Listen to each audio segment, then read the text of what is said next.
ओम नमो भगवते वासुदेवाय। ओम नमो भगवते वासुदेवाय। ओम नमो भगवते वासुदेवाय।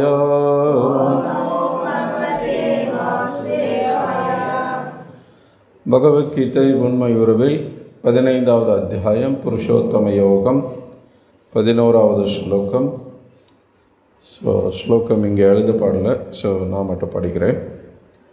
யதந்தோ யோகினச்சைனம் பஷ்யந்த்யாத்மன் அவஸ்திதம் யதந்தோ யதக்ருதாத்மோ சைனம் பஷ்யந்த் யதேச்சசா.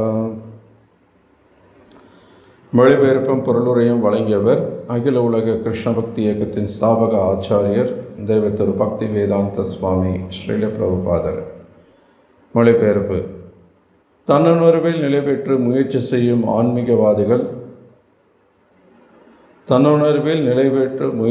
ஆன்மீகவாதிகள் இவற்றையெல்லாம் தெளிவாக காண முடியும்.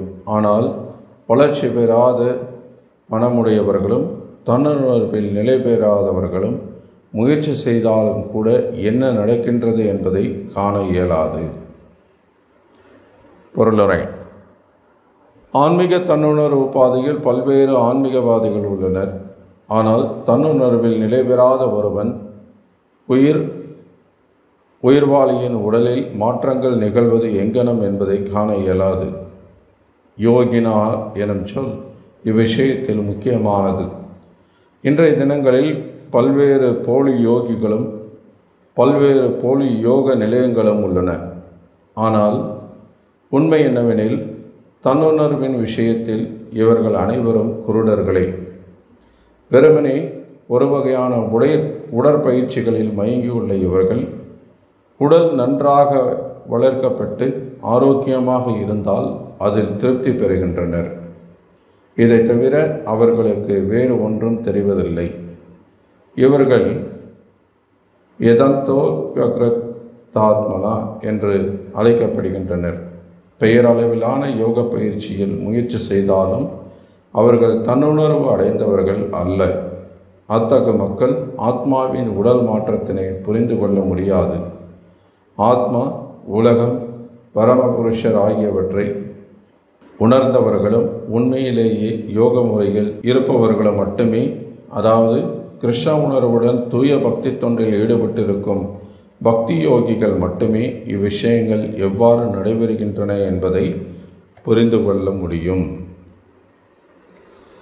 நமோ ஓம் விஷ்ணுபாதாய கிருஷ்ண பிரேஷ்டாய பூதலே ஸ்ரீமதே பக்தி விகாச ஸ்வாமி தினாமினே. नमो ओम विष्णुपादाय कृष्ण प्रेष्ठाय भूतले श्रीमते भक्ति वेदांत स्वामी के नामे. नमस्ते सारस्वती देवे गौरवाणी प्रचारिणे निर्विशेष शून्यवादी पाश्चात्य देश धारिणे. जय श्री कृष्ण चैतन्य प्रभु नित्यानंद श्री अद्वैत गदाधर श्रीवासादि गौर भक्तवृंद. हरे कृष्णा कृष्ण कृष्णा हरे हरे, हरे राम राम राम हरे हरे. மீண்டும் மொழிபெயர்ப்பு: தன்னுணர்வில் நிலை பெற்று முயற்சி செய்யும் ஆன்மீகவாதிகள் இவற்றையெல்லாம் தெளிவாக காண முடியும். ஆனால் வளர்ச்சி பெறாத மனமுடையவர்களும் தன்னுணர்வில் நிலை பெறாதவர்களும் முயற்சி செய்தாலும் கூட என்ன நடக்கின்றது என்பதை காண இயலாது. ஹரே கிருஷ்ணா. முதல்ல எல்லாருக்கும் வணக்கம். இங்கே பகவத்கீதை 15வது அத்தியாயம் புருஷோத்தம யோகத்திலிருந்து 11வது ஸ்லோகம் கேட்டுட்ருக்கோம். இது முந்தைய ஸ்லோகங்கள், கிருஷ்ணர் பேசின ஸ்லோகங்களுடைய ஒரு தொடர்ச்சியாக இந்த ஸ்லோகம் இருக்குது. ஏன்னா இங்கே கிருஷ்ணர் சொல்கிறார் இந்த ஸ்லோகத்தில், இங்கே என்ன நடக்கின்றது என்பதை காண இயலாது. யாரால? இங்கே தன்னுணர்வில் நிலை பெறாதவர்களும் முயற்சி செய்தாலும் கூட அவங்களால காண இயலாது அப்படிங்கிறார். அப்போ என்ன காண இயலாது அப்படின்றத இதுக்கு முந்தைய ஸ்லோகங்களில் கிருஷ்ணர் சொன்னதை நம்ம ஞாபகப்படுத்திக்கணும். இப்போ உதாரணத்துக்கு 6வது ஸ்லோகத்தில், எனது அந்த பரம வாசஸ்தலம் சூரியனாலோ சந்திரனாலோ நெருப்பாலோ மின்சாரத்தாலோ ஒளியூட்டப்படுவதில்லை, அதனை அடைப்பவர்கள் ஒருபோதும் ஜட உலகிற்கு திரும்புவதில்லை அப்படின்னு ஆன்மீக உலகத்தை பற்றி வர்ணிக்கிறார்.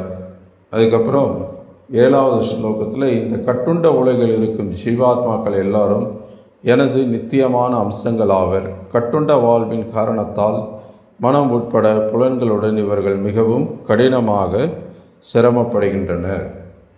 ஸோ ஜீவாத்மாக்கள் இந்த பௌதிக உலகத்தில் எப்படியெல்லாம் கஷ்டப்படுறாங்கன்றதை விவரிக்கிறார். ஆன்மீக உலகத்தை சொன்ன பகவான் இந்த பௌதிக உலகத்தில் இருக்கக்கூடிய நிலவரம் என்னன்றதை சொல்கிறார். அடுத்து, காற்று நறுமணத்தை தாங்கி செல்வதை போல ஜட உலகில் இருக்கும் உயிர்வாளி ஓர் உடலிலிருந்து மற்றொரு உடலுக்கு வாழ்வின் பல்வேறு உணர்வுகளை சுமந்து செல்கிறான். இவ்வாறு ஒரு வகையான உடலை பெற்று பின்னர் மீண்டும் வேறொரு உடலை ஏற்பதற்காக இதனை கைவிடுகிறான். ஸோ ஒரு உயிர்வாளி இந்த உலகத்தில் எப்படி வெவ்வேறு உடல்களை அடைகிறான், அந்த உடலை அடையும் அந்த வழிமுறை என்ன அப்படின்றத இங்கே பகவான் சொல்கிறார். இவ்வாறு வெவ்வேறு ஸ்தூல உடலை பெறும் உயிர்வாளி மனதை மையமாக கொண்டுள்ள ஒரு குறிப்பிட்ட விதமான காது, கண், நாக்கு, மூக்கு, தொடுபுலன் ஆகியவற்றை அடைகிறான். இதன் மூலம் குறிப்பிட்ட புலனின்ப விஷயங்களை அவன் அனுபவிக்கின்றான். ஸோ இப்படி வெவ்வேறு உடல்களை மாற்றிக்கொண்டே இருக்கக்கூடிய அவனுக்கு வெவ்வேறு விதமான உறுப்புகள் கிடைக்கிறது. அதன் மூலமாக அவன் அந்த புலன்களை திருப்திப்படுத்த முயற்சிக்கிறான். முட்டாள்கள் உயிர்வாளி எவ்வாறு தனது உடலை கைவிடுகிறான் என்பதையோ, இயற்கை குணங்களின் மயக்கத்தின் கீழ் எத்தகைய உடலை அவன் அனுபவித்து கொண்டுள்ளான் என்பதையோ புரிந்து கொள்ள முடியாது. ஆனால் யாருடைய கண்கள் ஞானத்தில் பயிற்சி பெற்றுள்ளதோ அவரால் இவை அனைத்தையும் காண முடியும். ஸோ இப்போது ஞானத்தை பெறாத, ஞானம் என்பது என்ன? சாஸ்திர சக்ஷு. சாஸ்திரத்திலிருந்து அறிவை பெறாத ஒருவன் அறிவாளியாக கருத முடியாது. ஏன்னா சாஸ்திரம்தான் நமக்கு ஆத்மா என்பது என்ன, ஜடம் என்பது என்ன, இது இரண்டையும் கட்டுப்படுத்தக்கூடிய பகவான் யார் என்ற அறிவை கொடுக்கிறது. பள்ளிக்கூடத்தில் இது நமக்கு சொல்லிக் கொடுக்கறது இல்லை. நீங்கள் ஒரு ஆசிரியர் பணியில் இருக்கீங்க இல்லையா, பேராசிரியர், சொல்லுங்கள், எந்த வகுப்பில் இந்த பாடம் சொல்லிக் கொடுக்கப்படுது? ஆத்மா எப்படி ஒரு உடலிலிருந்து இன்னொரு உடலுக்கு மாற்றம் பெறுது இருக்கா? எந்த பள்ளிக்கூடத்தில், கல்லூரியில், எந்த பாடத்துலேயும் இல்லை இல்லையா? எந்த கல்லூரியிலையாவது, எந்த பல்கலைக்கழகத்திலையாவது இதுக்குன்னு ஒரு துறை இருக்கா? இப்போ என்ஜினியரிங், மெடிக்கல், அக்ரிகல்ச்சர் கூட இருக்குது. பல துறைகள் சொல்லிக் கொடுக்கப்படுது இல்லையா? ஆனால் இந்த துறை எங்கேயாவது இருக்கா? ஆத்ம ஞானம் இல்லை. அப்போது இந்த உலகத்தில் கல்வி என்ற பேரில், அறிவுன்ற பேரில் எதெல்லாம் நமக்கு கொடுக்கப்படுறதோ அது அறிவே அல்ல. இங்கே பள்ளிக்கூடத்துக்கு பேர் வேணால் வித்யா விகாஸ், வித்யா மந்திர் அப்படின்னு. வித்யா அப்படின்னா அறிவு, கல்வி. ஸோ பேரில் வேணால் அது இருக்கலாமே ஒழிய அதெல்லாம் உண்மையிலேயே வித்யா மந்திரோ வித்யா விகாஸோ கிடையாது. அதெல்லாம் அவித்யா மந்திர், அறியாமை கோயில், அறியாமை பரப்பக்கூடிய கூடங்கள். காரணம், வாழ்க்கைக்கு தேவையான உண்மையான அறிவை அங்கே கொடுப்பதில்லை.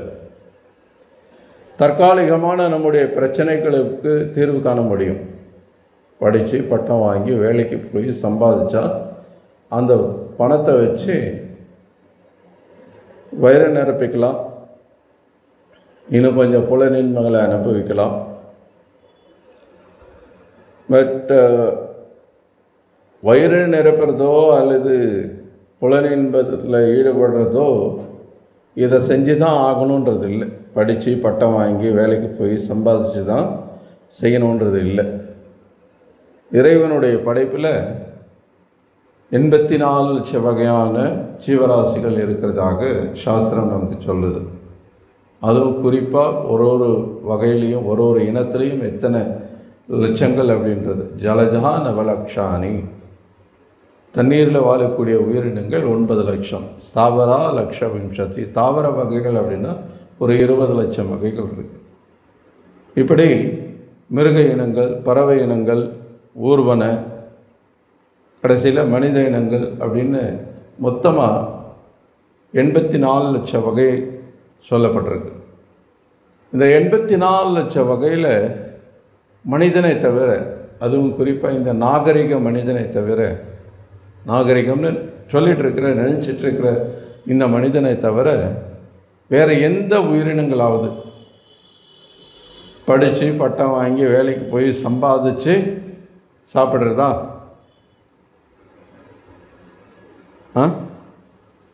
இல்லையா? நம்ம சக்கரவர்த்தி விவசாயம் பார்க்குறாரு, தோட்டத்தில் இருக்கிறாரு, நிறைய பறவைகளை தினமும் பார்க்குறாரு, காட்டில் நிறைய பூச்சிகளை தினமும் பார்க்குறாரு. எந்த உயிரினமாவது பள்ளிக்கூடம் போய் படித்து வேலைக்கு போய் சம்பாதிச்சு சாப்பிடுதா? இல்லை. இப்போது ஹரே கிருஷ்ணா வாங்க.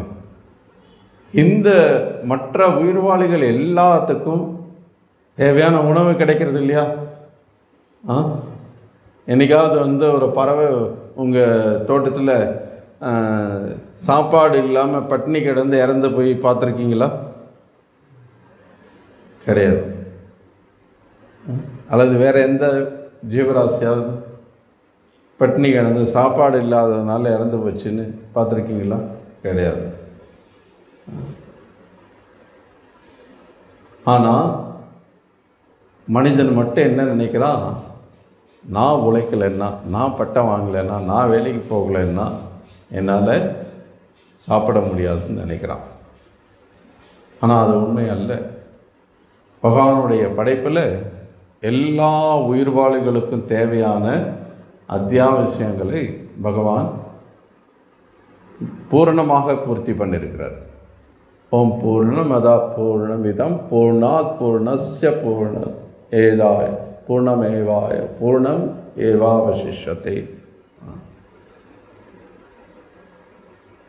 இந்த உலகம் மிக பூரணமான பகவானால் படைக்கப்பட்டிருக்கு.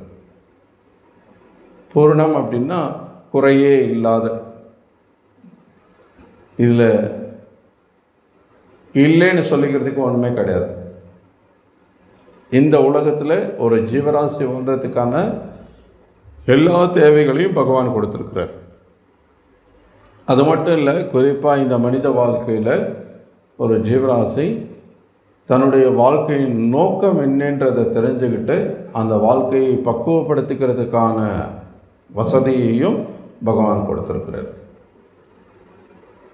வெறுமனே பிறந்தோம், வாழ்ந்தோம், இறந்தோன்னு இல்லாமல் மனிதனாக பிறந்தவன் நம்ம ஏன் இங்கே பிறந்தோம், ஏன் இந்த வாழ்க்கையில் நம்ம விரும்பாத வகையில் பல விஷயங்கள் நமக்கு திணிக்கப்படுறது.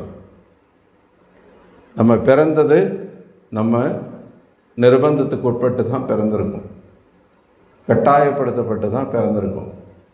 பிறக்கிறதுக்கு முன்னாடி உனக்கு என்ன மாதிரியான உடல் வேணும், எங்கே பிறக்கணும், என்ன மாதிரியான அப்பா அம்மா வேணும், என்ன நேரத்தில் இருக்கணும், உயரமாக இருக்கணுமா, குள்ளமாக இருக்கணுமா, குண்டாக இருக்கணுமா, ஒல்லியாக இருக்கணுமா, கருப்பாக இருக்கணுமா, சிகப்பாக இருக்கணுமா, ஏதாவது கேட்டாங்களா? என்ன யாரும் கேட்கல, அதனால தான் உங்ககிட்ட கேட்குறேன். யாராவது கேட்டாங்களா? கேட்டிருந்தா என்ன பண்ணியிருப்பீங்க? எல்லாரும் வெள்ளையாக பிறக்கணும். கருப்பாக யாராவது கேட்டிருப்போமா? யாரும் கேட்டிருக்க மாட்டோம். எல்லாரும் வேலூரில் பிறக்கிறது கேட்டிருப்போமா? அதுவும் இல்லை. அமெரிக்காவில் பிறக்கிறதே பிறக்கிறோம். வெள்ளையாக வேற பிறக்கிறோம். அமெரிக்காவில் பிறந்தால் சரியாக இருக்கும். ஏழை வீட்லையா? இல்லை, அமெரிக்காவில் பிறந்துட்டு ஏழையாக இருந்தால் பில்கேட்ஸ் மாதிரி ஒரு பெரிய உலக பெரிய பணக்காரர்கள் வீட்டில் தான் பிறக்கணும்னு ஆசைப்பட்டிருப்போம் இல்லையா? நமக்கு சாய்ஸ் கொடுத்துருந்தா எல்லாரும் இந்த மாதிரி தான் தேர்ந்தெடுத்திருப்போம். ஆனால் கொடுக்கப்படலையே. அப்படின்னா என்ன அர்த்தம்? நம்ம விருப்பத்துக்கு ஏற்ப நடக்கலை அப்படின்னும் போது நம்ம நிர்பந்திக்கப்பட்டிருக்கோம். நமக்குள்ளே இது திணிக்கப்பட்டிருக்கு. இந்த பிறப்பு, இந்த உடல் நம்ம கர்ம வினைக்கு ஏற்ப உனக்கு இதுதான்டா, இவ்வளவுதான், நீ என்ன வேணா ஆசைப்பட்டுட்டு போ, ஆனால் நீ செஞ்ச கர்மத்துக்கு உனக்கு இவ்வளவுதான் அப்படின்னு நமக்கு நிர்பந்திக்கப்பட்டிருக்கு. சரி, ஏதோ ஒரு உடல் கிடைச்சிருச்சு, சிறு வயதில் நல்லா ஓடி ஆடி விளையாடி வாழ்க்கையை அனுபவிக்கிறதா நினச்சிட்டு இருக்கோம். ஆனால் வளர வளர வீட்டில் பள்ளிக்கூடம் போக சொல்கிறாங்க, படிக்க சொல்கிறாங்க, எக்ஸாம் எழுத சொல்கிறாங்க, பாஸ் பண்ண சொல்கிறாங்க. அதோடு நிறுத்திக்காமல் காலேஜில் போய் படிக்க சொல்கிறாங்க. படிச்சுட்டு என்ன சும்மா உட்காந்துட்டு இருக்கிறதுக்கா? வேலைக்கு போ, கல்யாணம் பண்ணு, குழந்தை பெற்றுக்கு போ. இப்படி நம்ம வாழ்க்கையில் பார்த்திங்க அப்படின்னா நம்ம விரும்புகிறது ஒன்று, நடக்கிறது ஒன்றா இருக்குது. ஏற்கனவே எல்லாரும் என்ன மாதிரி வாழ்ந்துட்டு இருக்காங்களோ ஒரு ஒரு மாடலை உருவாக்கி வச்சுருக்காங்க. அதே தான் எல்லாரும் பின்பற்றணும் அப்படின்னு இந்த உலகம் நம்மளை நிர்பந்திக்கிறது. மாற்றாக ஏதாவது சிந்திக்கலாமா? ஏதாவது வழி இருக்கா? வாழ்க்கை இப்படி தான் வாழணுன்ற ஒரு இது இல்லாமல் நம்ம வேறு வாய்ப்பு, வேறு ஏதாவது சாய்ஸ் இருக்கா அப்படின்னு பார்த்தோம்னா ஒன்றும் கிடையாது. கிடையாதுன்னு இல்லை, நமக்கு யாரும் சொல்லிக் கொடுக்கறது இல்லை. அப்போது வாழ்க்கை இப்படியே போயிட்டு இருக்கும்போது வயோதிகம் அப்படின்னு ஒன்று வருது. வயசாக ஆக இப்போ பாருங்கள், இது மாதிரி ஒரு விஷயம் தேவைப்படும். ஒரு 40 வயசு தாண்டிட்டாலே இன்றைக்கி இதெல்லாம் தேவைப்படுது. கொஞ்சம் முட்டியெல்லாம் வலிக்கும். முன்ன மாதிரி டக்குன்னு உட்கார முடியாது, டக்குன்னு எந்திரிக்க முடியாது. இது மாதிரி கொஞ்சம் கொஞ்சமாக இந்த தொல்லைகள்லாம் அதிகமாகிட்டே போகும். வயசு ஆக ஆக இந்த மாதிரி பிரச்சனைகள் இன்னும் அதிகமாகிட்டே போகும். அது மட்டும் இல்லாமல் வியாதி இடையில் அப்பப்போ சில சமயம் சிலருக்கு பிறந்ததுலேருந்தே வந்துடுது. இப்பெல்லாம் வாழ்க்கை முழுக்க மருந்து மாத்திரை தான். முதல்லாம் உணவே மருந்துன்னு இருந்தது. இப்போ மருந்தே உணவுன்னு ஆகிப்போச்சு. நிறைய பேர் மருந்து தான் உணவாக சாப்பிட்டுட்டு இருக்காங்க. எல்லாத்துக்கும் மேலே கடைசியில் மரணம்னு ஒன்று வருது. இதை எதையாவது நம்ம விரும்புகிறோமான்னா இல்லை, எதையாவது நம்ம தவிர்க்க முடியுதான்னாலும் இல்லை. அப்போது இந்த வாழ்க்கை நம்ம விருப்பத்துக்கு உட்பட்டதாக இல்லை. அப்போ இந்த வாழ்க்கை நம்ம விருப்பத்துக்கு இல்லை அப்படின்னா நம்ம விருப்பப்படுற வாழ்க்கை என்ன? அப்போ இந்த வாழ்க்கையோட நோக்கம் என்ன? இப்படியே விருப்பம் இல்லாத ஒரு விஷயத்தில் வாழ்ந்து ஏன் வாழ்ந்தோன்னே தெரியாமல், எதுக்கு பிறந்தோன்னே தெரியாமல் இறந்து போகிறதா? இல்லை இதுக்குன்னு ஒரு நோக்கம் இருக்கா, ஒரு குறிக்கோள் இருக்கா? அந்த குறிக்கோள் இருந்தால் அது என்ன, எப்படி அதை அடையிறது? இதை கற்றுக்கொள்வது தான் உண்மையிலேயே அறிவு. ஸோ எல்லாத்தையும் படைத்த பகவான் இந்த உலகத்தில் இந்த உலகத்தை பற்றின, நம்மை பற்றின அறிவையும் நமக்கு கொடுத்திருக்கிறார். அதுதான் சாஸ்திரம். சாஸ்திரம் என்பது நமக்கு தாய் போல, சாஸ்திரத்தை நம்மளுடைய தாயாக ஒப்பிடப்படுது. தாய் நமக்கு அறிவு கொடுக்குறாங்க. நமக்கு நம்ம யார், நம்முடைய தந்தை யார், நமக்கு அவருக்கு உள்ள உறவு என்ன, இது எல்லாத்தையும் நமக்கு சாஸ்திரங்கள் சொல்லிக் கொடுக்கிறது. ஸோ இந்த சாஸ்திரங்கள் கொடுக்கக்கூடிய இந்த அறிவை யாரால் புரிஞ்சிக்க முடியும் அப்படின்னா, இந்த மாதிரி அர்ஜுனனுடைய பாத சுவடுகளை பின்பற்றி அல்லது அர்ஜுனனை போல இருக்கக்கூடிய தூய பக்தர்களை பின்பற்றி இந்த பக்தி பாதையில் ஈடுபடக்கூடியவர்களுக்கு தான் இந்த அறிவு விளங்கும்.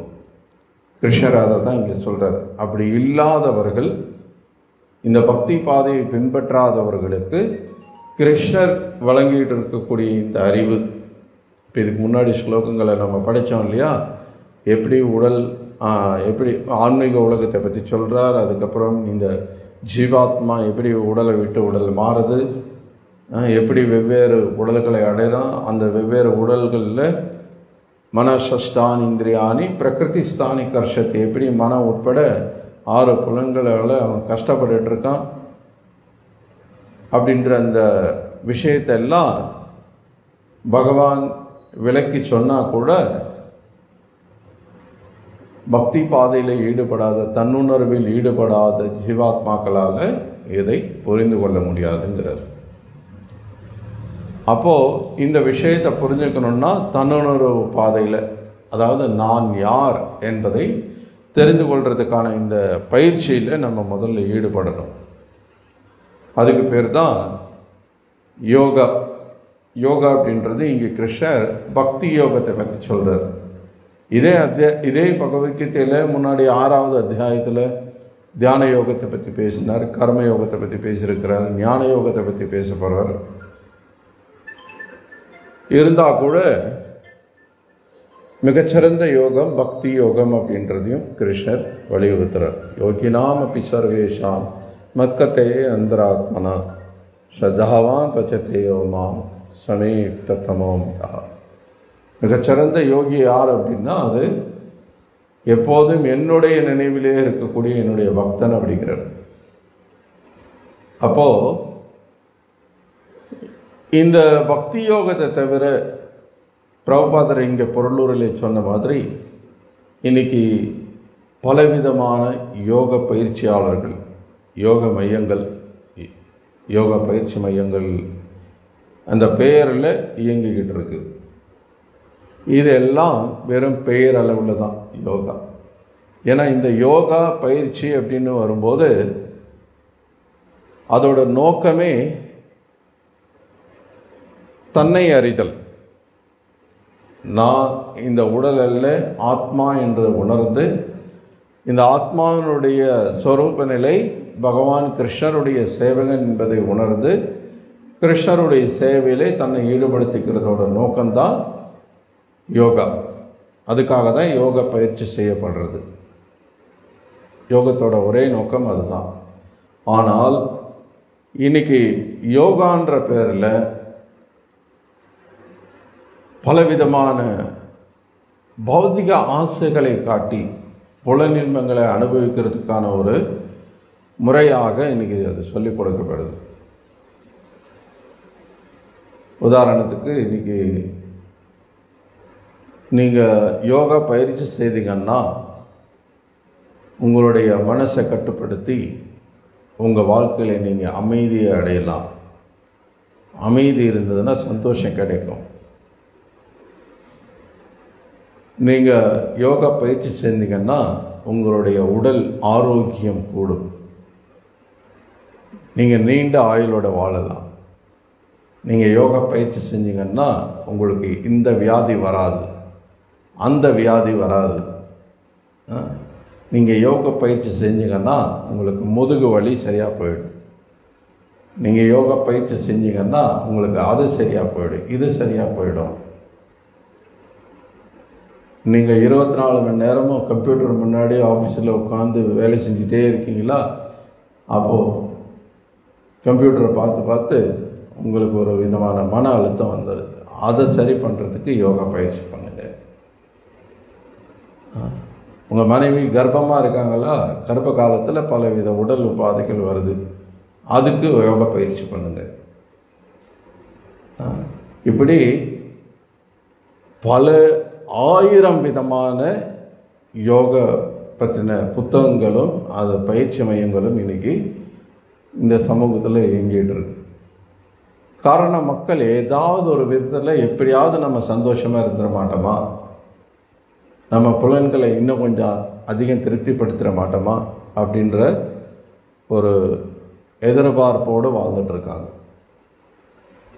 அப்போ அந்த எதிர்பார்ப்பை இவங்க பயன்படுத்திக்கிறாங்க. அதாவது யார்? இந்த யோக மையங்களை நடத்துகிறவங்க. மக்கள் ஏமாற தயாராக இருக்கிறாங்கன்னு தெரியும் போது ஏமாத்துறவன் சும்மா இருப்பானா? அட்ரா சக்க இவங்கள தான் நம்ம எதிர்பார்த்துட்டு இருந்தோம் அப்படின்னு சொல்லி உடனே வலை விரிச்சிடுறாங்க.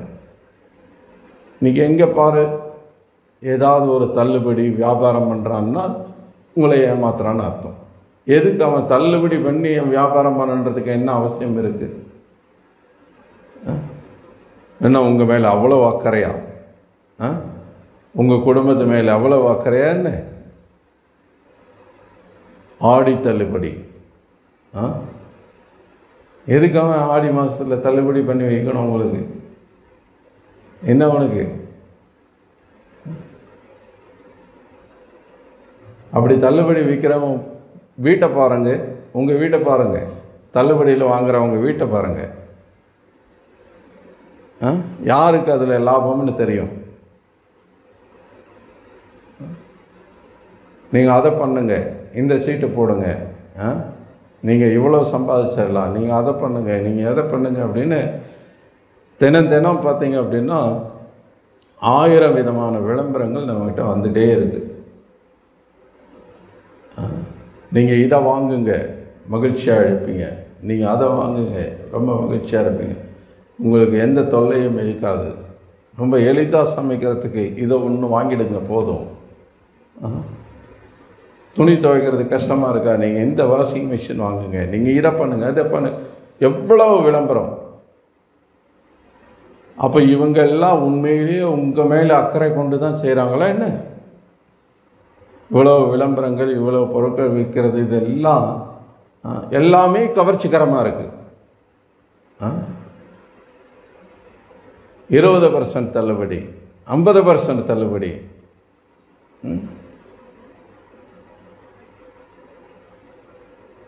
எதுக்காக அவங்க அப்படி பண்ணணும் அப்படின்னா, அவங்க எல்லாரும் ஏமாத்துறவங்க. மக்கள் இப்படி சொன்னால் ஏமாறுறதுக்கு தயாராக இருக்காங்கன்றதை நல்லா தெரிஞ்சு வச்சுருக்காங்க. அதனால் வாழ்க்கை முழுக்க இவங்க ஏமாந்துகிட்டே இருக்காங்க. அவங்க ஏமாத்துறவங்க ஏமாற்றிக்கிட்டே இருக்காங்க. நம்முடைய ஆச்சாரியர் ஸ்ரீல பிரபுபாதருடைய குரு பக்தி சித்தாந்த சரஸ்வதி தாக்கூர் சொல்லுவார், இந்த உலகம் ஏமாறுபவர்களும் ஏமாற்றுபவர்களும் நிறைந்த உலகம் அப்படின்னு. ஸோ அந்த மாதிரி இந்த யோகா அப்படின்ற பேரில் இன்றைக்கி நிறைய பேர் தங்களுடைய வாழ்க்கையை மேம்படுத்திக்கலாம் அப்படின்ற ஒரு எதிர்பார்ப்போடு, அல்லது நம்ம வாழ்க்கையில் சந்தோஷம் அடைஞ்சிடலாம், நமக்கு ஆரோக்கியம் கிடைச்சிடும், நம்ம அதை பண்ணிடலாம் இதை பண்ணிடலாம் அப்படின்னு நினச்சி மக்கள் இந்த யோகா பயிற்சியில் ஈடுபட்டு கடைசியில் எந்த பலனையும் அவங்க அடைய முடியாமல் எல்லாரும் போல நேரம் வரும்போது மரணிக்கிறாங்க. மறுபடியும் அவங்க கர்மாவுக்கு ஏற்ற மாதிரி இந்த உலகத்தில் பிறக்கிறாங்க. மறுபடியும் இந்த பிறப்பு இறப்பு சுழற்சின்றது தொடர்ந்து கொண்டே போகிறது. கிருஷ்ணர் இந்த பகவத்கீதையை உபதேசிக்கிறதோட நோக்கமே நம்ம மறுபடியும் இந்த உலகத்தில் பிறக்கக்கூடாது. புனர் ஜென்ம ந விதத்தை. புனர் அப்படின்னா மறுபடியும், ஜென்மன்னா பிறப்பு. மறுபடியும் இங்கே பிறக்காமல் இருக்கிறதுக்கு பகவான் நமக்கு வழி சொல்கிறார். அப்படின்னா என்ன சொல்கிறார்? இப்போ முன்னாடி ஆன்மீக உலகத்தை பற்றி எதுக்கு சொல்கிறார்? நசஷாங்கோ ந பாவக்காக, அங்கே சூரியனோ சந்திரனோ மின்சாரமோ தேவையில்லை அப்படிங்கிறார். அப்படின்னா இந்த உலகம் இருண்ட உலகம்ங்கிறார். இப்போ இந்த விலைக்கு ஆஃப் பண்ணணுங்க, என்ன ஆகும்? இருட்டாயிடும். நீங்கள் என்ன பார்க்க முடியாது, நான் உங்களை பார்க்க முடியாது, யாரையும் எதையும் பார்க்க முடியாது, நம்ம சொந்த கையை கூட பார்த்துக்க முடியாது இல்லையா? இதே மாதிரி தான். இப்போது இருட்டாகிடுச்சு, லைட்டை போட்டோம். இப்போது பகலில் வெளிச்சமாக இருக்கே அப்படின்னு சொல்லலாம். சூரியனை ஆஃப் பண்ணிட்டா, ஒரு நாள் சூரியன் உதைக்காமல் போயிடுச்சுன்னா என்ன பண்ணுவீங்க? உலகம் எப்படி இயங்கும்? ஸோ கிருஷ்ணர் அதனால தான் சொல்கிறார், இந்த மாதிரி சூரியனையோ சந்திரனையோ மின்சாரத்தையோ அல்லது வேறு ஏதாவது ஒரு செயற்கையான ஒரு வெளிச்சத்தை நம்பி வாழ வேண்டிய இடம் ஆன்மீக உலகம் கிடையாது. அங்கே இது எதுவுமே தேவையில்லை. அங்கே எல்லாருமே சுய பிரகாசம் உடையது. அப்போ யோசிச்சு பாருங்க, வாழ்க்கை இன்னும் எவ்வளோ எளிதாக இருக்கும். அது மட்டும் இல்லை, ஆன்மீக உலகத்தை பற்றி அஃப்கோர்ஸ் இங்கே பகவத்கீதையில் ஜஸ்ட் ஒரு ஹிண்டு தான் கொடுக்குறார், ஒரு குறிப்பை தான் கொடுக்குறார். ஆனால் பாகவதத்தில் ஆன்மீக உலகத்தை பற்றி இன்னும் நிறைய விவரமாக வர்ணிக்கப்பட்டிருக்கு. பிரம்ம சமேதாவில் ரொம்ப விவரமாக பிரம்மா விவரிக்கிறார். இப்படி நிறைய சாஸ்திரங்களில் அந்த விவரணைகளை பார்க்கும்போது ஆன்மீக உலகம் இங்கே வாழ்கிற இந்த வாழ்க்கை காட்டிலும் பல ஆயிரம் பல லட்சம் கோடிக்கணக்கான மடங்கு உயர்ந்த தரம் கொண்டு உயர்ந்த இன்பம் கொண்ட வாழ்க்கையாக இருக்குது. ஸோ அப்போ இயற்கையாகவே ஜீவாத்மாவான நம்மளுடைய குறிக்கோள் இந்த பௌதிக உலகத்தை விட்டு அந்த ஆன்மீக உலகத்தை சென்றடையணுன்றதாக இருக்கணும். இது ஏன்னா இங்கே துன்பம் இருக்குன்றதுனால மட்டும் இல்லை, உண்மையிலேயே ஜீவாத்மாவான நம்ம எல்லாருடைய இயற்கையான நிலை அதுதான். நம்முடைய சொரூப நிலை ஆன்மீக உலகத்தில் பகவானோட வசிக்க வேண்டியது. பகவானோட கிருஷ்ணரோட எப்படி எல்லா கோப்பர்களும் கிருஷ்ணரோட தினமும் கன்றுகளை மேய்க்க போகிறாங்க, தினமும் வெவ்வேறு விதமான லீலைகள் புரிகிறாங்க. கிருஷ்ணர் பல அசுரர்களை கொள்கிறார். பிருந்தாவன வாசிகள் எல்லாரும் கிருஷ்ணரை கண்டு மகிழ்ச்சி அடைகிறாங்க. கிருஷ்ணரோட லீலைகளில் பங்கெடுத்துட்டு ஆனந்தம் அடைகிறாங்க. ஸோ அந்த திவ்யமான ஆனந்தத்தை, அந்த திவ்யமான இன்பத்தை நம்ம எல்லாருமே அடையணும்னு தான் பகவான் விரும்புகிறார். அகம் பீஜ பிரதாபித்தான்னு கிருஷ்ணர் கீதையில் சொல்கிறார். நானே எல்லா உயிர்களுக்கும் விதை கொடுக்கும் தந்தை அப்படிங்கிறார். அப்போது ஒரு உண்மையான தந்தை எல்லா மகன்களும் மகிழ்ச்சியாக இருக்கணும் அப்படின்ட்டு தான் விரும்புவார். ஒரு உண்மையான தந்தையோட விருப்பம் அதுதான். ஆனால் எப்படியோ துரதிர்ஷ்டவசமாக நம்ம இந்த உலகத்துக்கு வந்துட்டோம். இங்கே கஷ்டப்பட்டு இருக்கிறத பார்க்கும்போது பகவான் வருத்தப்படுறார், வேதனைப்படுறார். அதனால் பகவானே பல அவதாரங்கள் எடுத்து நமக்கு பல லீலைகளை புரிஞ்சு நம்ம அந்த லீலைகளில் ஈர்க்கப்பட மாட்டோமா அப்படின்னு அந்த லீலைகளை செய்கிறார். இப்படி பகவத்கீதையை உபதேசம் பண்ணி பகவத்கீதை மூலமாக நமக்கு இந்த உன்னத அறிவை கொடுத்து நம்ம இந்த உலகத்தை விட்டு வெளியேறதுக்கு வழிகாட்டுறார். சில பிரபுபாதர், பக்தி சித்தாந்த கௌர் கிஷோர் தாஸ் பாபாஜி, பக்தி வினோத் தாக்கூர், ஜெகநாத் தாஸ் பாபாஜி, கோஸ்வாமிகள், ஸ்ரீபாத் ராமானுச்சாரியார், ஸ்ரீபாத் மத்வாச்சாரியார், விஷ்ணசுவாமி, நிம்பார்க்க சுவாமி, இப்படி பல ஆச்சாரியர்கள், தூய வைஷ்ணவர்கள் ஆன்மீக உலகத்திலிருந்து இந்த பூ உலகத்துக்கு பிரச்சாரத்தில் ஈடுபடுறாங்க. நம்மள ஒருத்தராக இருந்து எப்படி இந்த பக்தி பயிற்சி பண்ணுறதுன்றதை நமக்கு சொல்லிக் கொடுக்குறாங்க. ஸோ இது எல்லாமே ஒரே நோக்கத்துக்காக, ஜீவாத்மாவான நம்மளை இந்த பௌதிக உலகத்தை விட்டு வெளியேற்றி ஆன்மீக உலகத்துக்கு கொண்டு செல்லணுன்றதுக்காக. ஸோ அப்போது நம்ம வாழ்க்கையோட நோக்கம் என்னன்றதை தெரிஞ்சுக்கிறது தான் நம்மளுடைய தலையாய கடமை. அதுதான் மிக முக்கியமான நோக்கம். இந்த வாழ்க்கையோட ஒரே நோக்கம் நம்ம யார், பகவான் யார், பகவானுக்கும் நமக்கும் உள்ள உறவு என்ன, இந்த உலகத்தில் நம்ம ஏன் பிறந்தோம், ஏன் இந்த உலகத்தில் திரும்ப திரும்ப பிறந்து இறந்து கொண்டிருக்கோம், கிருஷ்ணர் சொல்கிறபடி நம்ம புரிஞ்சுக்கணும். அப்போ தான் நம்ம இந்த உலகத்திட்டு வெளியேறதுக்கான ஒரு உத்வேகம் நமக்கு கிடைக்கும். அப்படி இல்லைன்னா இந்த உலகத்தில் மக்கள் எல்லாரும் என்ன பண்ணிட்டு இருக்காங்க, இந்த உலகத்திலேயே வாழ்க்கையை எப்படி மேம்படுத்துறது, எப்படி இன்னும் கொஞ்சம் சௌகரியப்படுத்திக்கலாம், வீடு இல்லாமல் இருந்தால் ஒரு வீடு கட்டிட்டா போதும் அப்படின்னு நினைக்கிறாங்க. எளிமையான ஒரு ஓட்டு வீடு இருந்தால் கூட போதும்னு நினைக்கிறாங்க. ஆனால் ஓட்டு வீடு இருக்கவங்க அதோட திருப்தி அடைஞ்சிடுறாங்களா? இல்லை. கொஞ்சம் மெத்த வீடாக இருந்தால் பரவாயில்ல, மெத்த வீட்லேயே இன்னும் கொஞ்சம் பெரிய வீடாக இருந்தால் பரவாயில்ல, ஆளுக்கு ஒரு ரூம் இருந்தால் இன்னும் சௌகரியமாக இருக்கும், எல்லாரும் ஒரே ரூமில் படுக்கிறதுக்கு. அதே பெரிய வீடாக இருந்ததுன்னா இன்னும் கொஞ்சம் ஒரு பங்களா டைப்பில் இருந்தால் இன்னும் நல்லாயிருக்கும். ஒரு தோட்டத்தோட, ஒரு கார்டனோட, ஒரு பெரிய கேட் வச்சு ஊரில் இன்னும் கொஞ்சம் கெத்தாக இருக்கலாம் இல்லையா? ஆசை நிற்குதா? இதோட போதும்னு யாராவது நினைக்கிறாங்களா? கிடையாது. ஸோ இன்றைக்கி மக்கள் எல்லாருமே இந்த மாதிரி பௌதிக புலன்களை எப்படி திருப்திப்படுத்துறதுன்றதை மட்டும்தான் நோக்கமாக கொஞ்சம் வாழ்ந்துட்டு இருக்காங்க. ஆனால் இந்த மனித வாழ்க்கை அதுக்கானது அல்ல.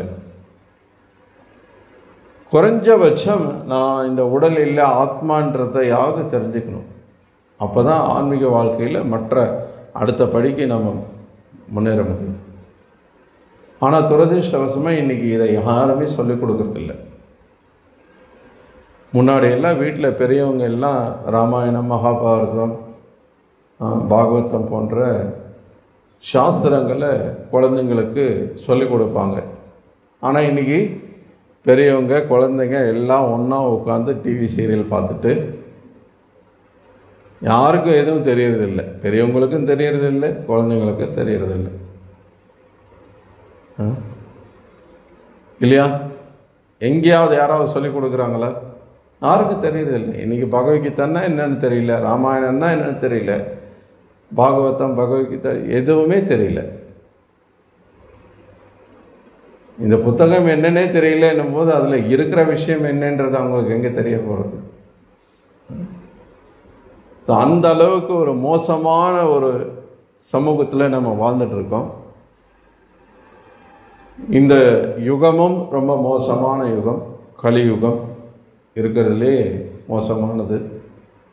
ஸோ இந்த மோசமான சமூகத்தில், மோசமான இந்த யுகத்தில் நம்ம வாழும்போது மிகப்பெரிய ஒரு வரமாக சில பிரபுபாதர் நமக்கு இந்த இஸ்கான்ன்ற ஒரு இயக்கத்தை உருவாக்கி நம்மளை எல்லாத்தையும் இந்த கிருஷ்ண உணர்வு மூலமாக நம்மளை ஒன்றிணைச்சிருக்கிறார்.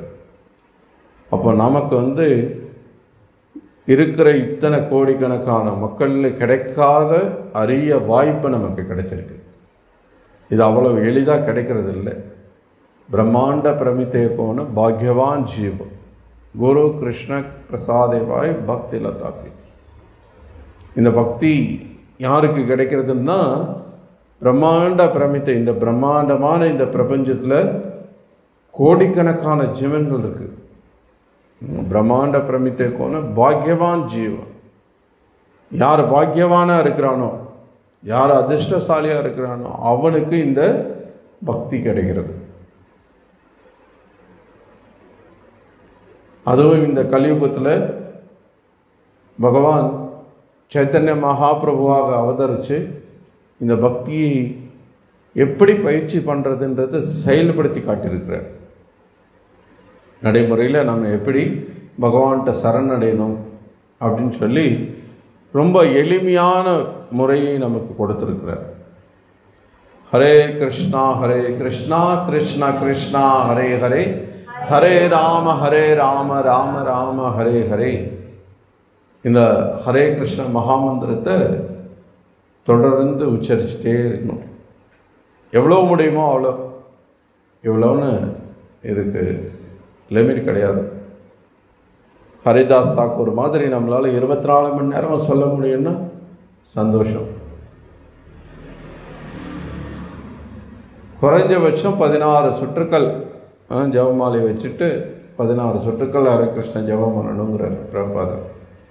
ஒரு 2 மணி நேரம் தினமும் நம்ம இந்த ஹரே கிருஷ்ணா மந்திரம் ஜபம் பண்ணுறதுக்காக செலவழிக்க முடியும் அப்படின்னா அதை விட சிறந்த ஒரு பலன் நமக்கு இந்த உலகத்தில் வேறு எதுவும் கிடைக்க முடியாது.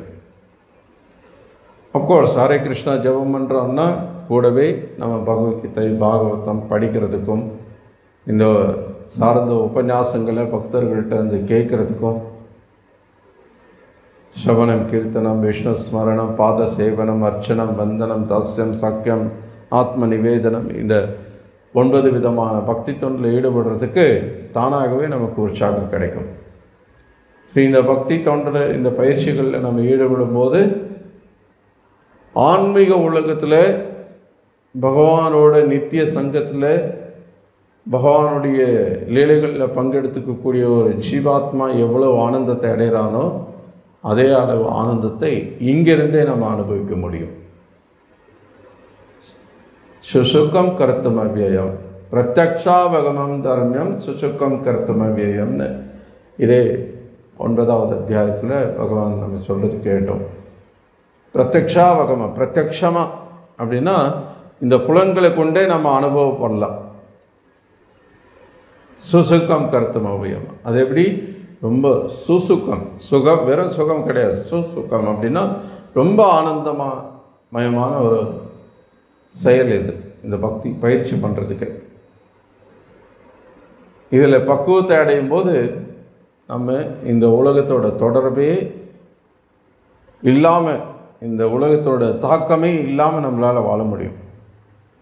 உலகத்தில் எவ்வளவோ பேர் எவ்வளவோ அரசியல் பேசலாம், ஊர்க்கதை பேசலாம், என்ன வேணால் நடக்கலாம் நம்மளை சுற்றி, ஆனால் அதோட தாக்கம் நமக்கு இருக்காது இதில் பக்குவ நிலையை அடையும் போது. ஆச்சாரியர்கள் நமக்கு உதாரணம் கொடுக்குறாங்க. தாமரை பார்த்திங்க அப்படின்னா தண்ணியிலிருந்து தான் வருது. ஆனால் அந்த தாமரை இலையில் தண்ணீர் ஒட்டவே ஒட்டாது. பார்த்துருக்கீங்களா? தாமரை இலையில் தண்ணி ஒட்டாது. ஆனால் அது தண்ணியிலேருந்து தான் வருது. தண்ணி இல்லாமல் தாமரை வளர முடியாது. அது மாதிரி இந்த உலகத்திலேயே இருந்தால் கூட இந்த உலகத்தோடு நம்ம ஒட்டாமல் இருக்க முடியும். இந்த உலகத்தோட தாக்கம் நமக்கு இல்லாமல் போக முடியும். எப்போ முழுமையாக நம்ம கிருஷ்ண உணர்வில் இருக்கும்போது, எப்போதும் கிருஷ்ணரை நினைச்சு கிருஷ்ண பக்தியில் நம்மளை ஈடுபடுத்திக்கும் போது நம்ம இந்த உலகத்தோட பாதிப்பு இல்லாமல் இந்த உலகத்தோட தாக்கம் இல்லாமல் நம்மளால் வாழ முடியும்.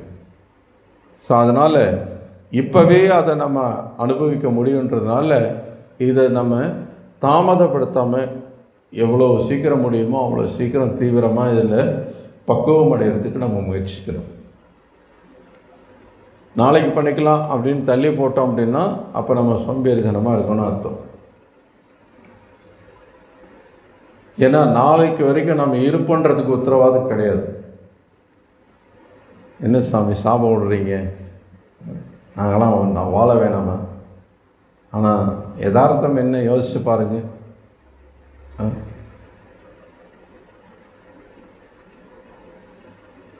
வரும்போது பாருங்க, மெதுவாக தான் ஒரு 20-30 கிலோமீட்டர் வேகத்தில் தான் வந்துட்டுருக்கோம். டிராஃபிக்காக இருக்குது, பாலத்து மேலே வண்டி போய் ஏறிட்டு இருக்கு.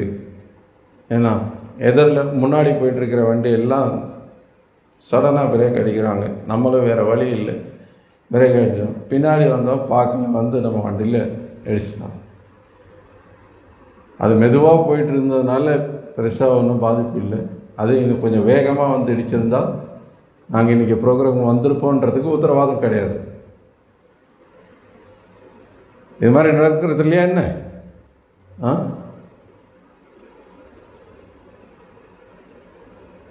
ஸோ பதம் பதம் வேத்விபதம் ந தேஷாம். ஒவ்வொரு அடியிலையும் ஆபத்து இருக்குது. அதுதான் இந்த உலகம். அப்போது அதோட தீவிரத்தை உணர்ந்து நம்ம செயல்படணும். இந்த பக்தியை அந்த அளவுக்கு தீவிரமாக நம்ம ஏற்றுக்கொள்ள வேண்டியதோட அவசியம் அது. ஏன்னா இப்போது இதை பற்றி தெரியாமையே வாழ்ந்துட்டு இருக்கான்னா நம்ம ஒன்றும் பெருசாக சொல்லிக்க முடியாது. என்ன பண்ணுறது, அவனுக்கு தெரியல. ஆனால் தெரிஞ்ச நம்ம, விவரம் தெரிஞ்ச நம்ம இதை தீவிரமாக எடுத்துக்கல அப்படின் போது ரொம்ப கஷ்டம். வாழ்க்கையிலே பல தடைகள் வரும், பல பிரச்சனைகள் வரும். நம்ம பிரபு பாருங்க,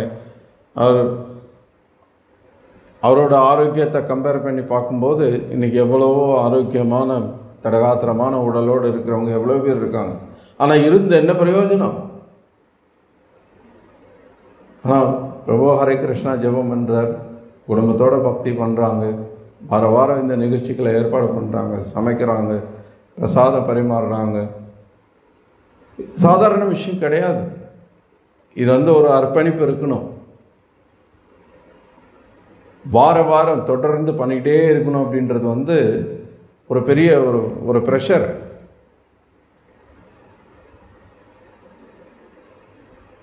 ஒரு நாள் 2 நாள் செய்யலாம், ஆனால் தொடர்ந்து வருஷக்கணக்கில் பண்ணணும் அப்படின்றது சாதாரண விஷயம் கிடையாது.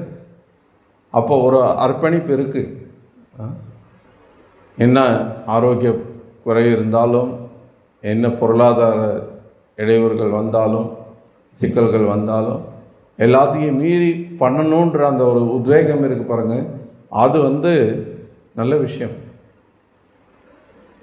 அந்த மாதிரி எல்லாருக்குள்ளேயும் நமக்கு அதை பார்க்கணும். நம்ம அந்த மாதிரி ஒரு உத்வேகத்தோடு இருக்கிறோமான்றதை நம்ம பார்க்கணும்.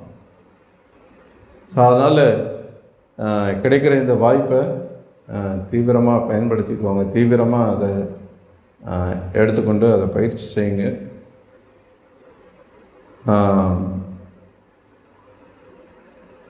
உண்மையான மகிழ்ச்சி இந்த உலகத்தில் மறுபடியும் பிறவா நிலையை அடையிறதுன்றது உத்தரவாதத்துக்குரியது. ஏன்னா பகவான் அந்த உத்தரவாதத்தை கொடுக்குறார். நான் சொல்கிறேன்றதுக்காக இல்லை, அல்லது வேற யாரோ சொல்கிறாங்கன்றதுக்காக இல்லாமல் பகவான் சொல்கிறார். ஸோ அதனால் அதை ஏற்றுக்கிறதுல ஒரு பிரச்சனையும் இல்லை. ஹரே கிருஷ்ணா. மிக்க நன்றி எல்லாருக்கும் பொறுமையோட நேரம் கேட்டதுக்கு. பகவத்கீதை உண்மை உறவில் கீ ஜாய். ஸ்ரீல பிரபுபாத கீ.